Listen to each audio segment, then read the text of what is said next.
Baik, bismillahirrahmanirrahim. Assalamualaikum warahmatullahi wabarakatuh. Perkenalkan, nama saya Bakal Untung, NIM D02240006, program studi matematika. Tujuan saya membuat video ini adalah guna memenuhi ulangan akhir semester atau UAS dengan mata kuliah yaitu Aswaja atau Ahlus Sunnah wal Jamaah. Baik, saya akan menyampaikan materi. Materi tersebut adalah jawaban terkait pertanyaan-pertanyaan yang sudah diberikan sebelumnya kepada saya. Baik, langsung saja tanpa menunggu lama-lama. Mari simak pemaparan materi dari saya. Semoga bermanfaat. Let's go.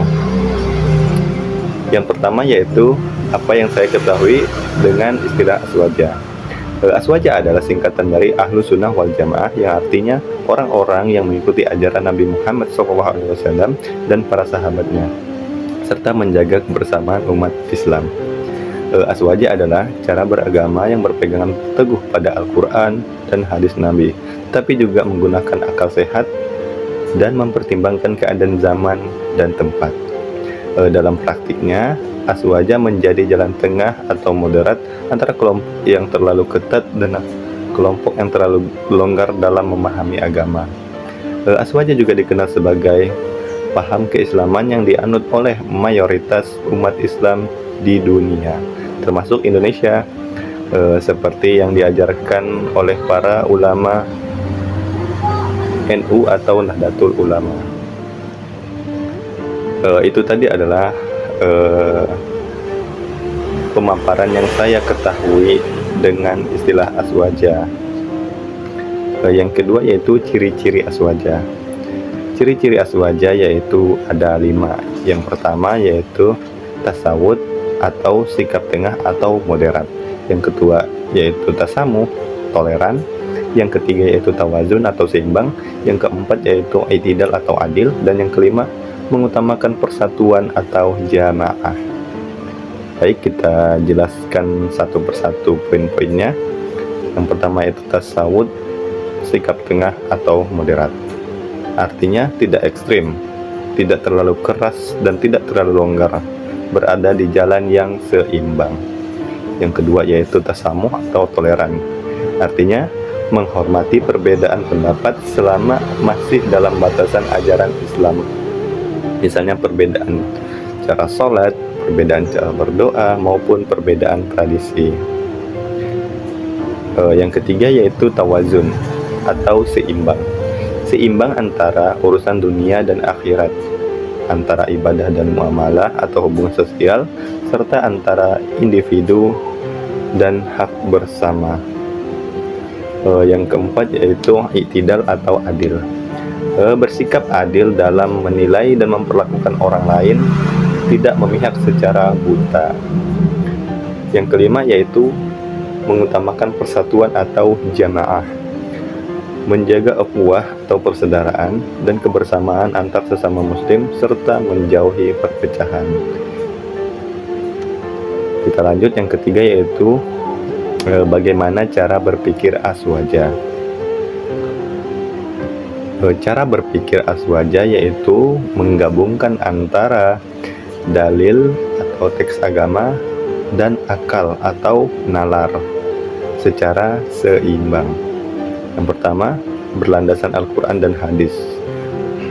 Setiap ajaran atau perbuatan harus sesuai petunjuk Al-Quran dan hadis Nabi Muhammad SAW.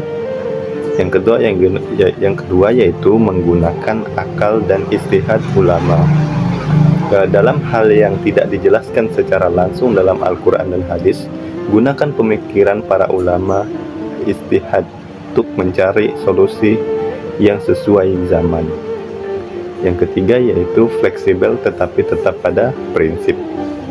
Artinya, aswaja membuka ruang untuk menyesuaikan ajaran Islam dengan kehidupan modern, tetapi tanpa keluar dari ajaran dasarnya.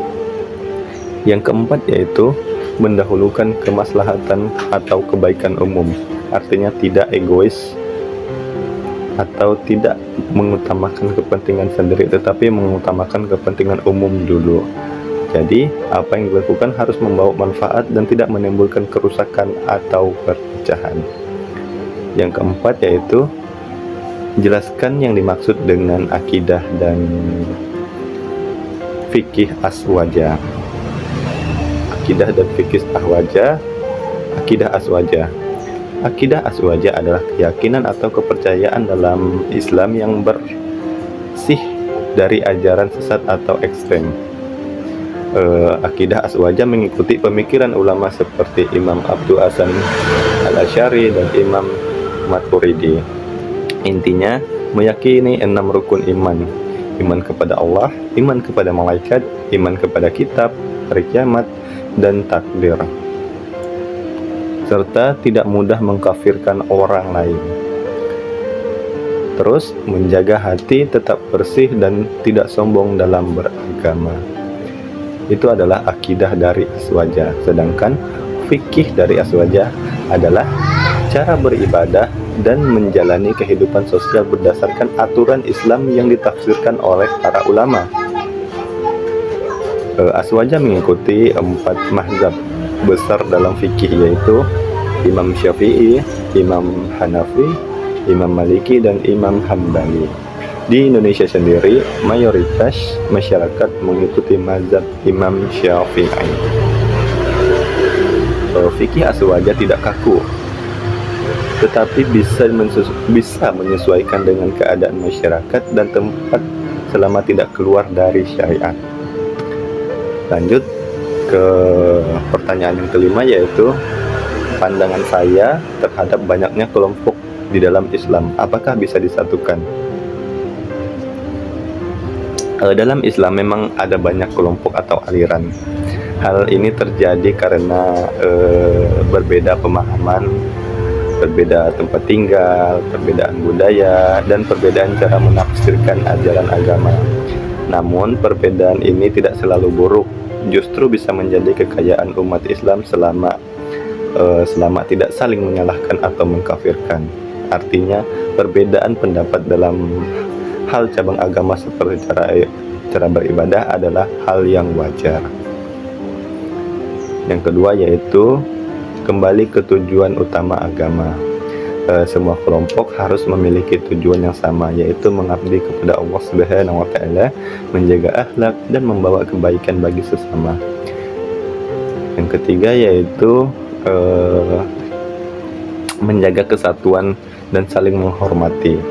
Islam sangat menjunjung tinggi persaudaraan, maka dari itu kita perlu fokus pada persamaan daripada terus memperdebatkan perbedaan. Jadi, meskipun ada banyak kelompok, pemersatuan umat Islam tetap bisa diwujudkan dengan cara yang pertama, saling menghargai, yang kedua, berdialog, dan yang ketiga, kembali kepada ajaran Islam yang benar dan sesuai dengan Al-Quran dan hadis sebagaimana diajarkan oleh aswaja sendiri. Baik, mungkin itu saja yang dapat saya sampaikan. Kurang lebihnya saya mohon maaf. Semoga bisa dipahami terkait pemaparan yang sudah saya paparkan. Sekian, terima kasih. Wallahul muwaffiq ila aqwamit thoriq. Assalamualaikum warahmatullahi wabarakatuh.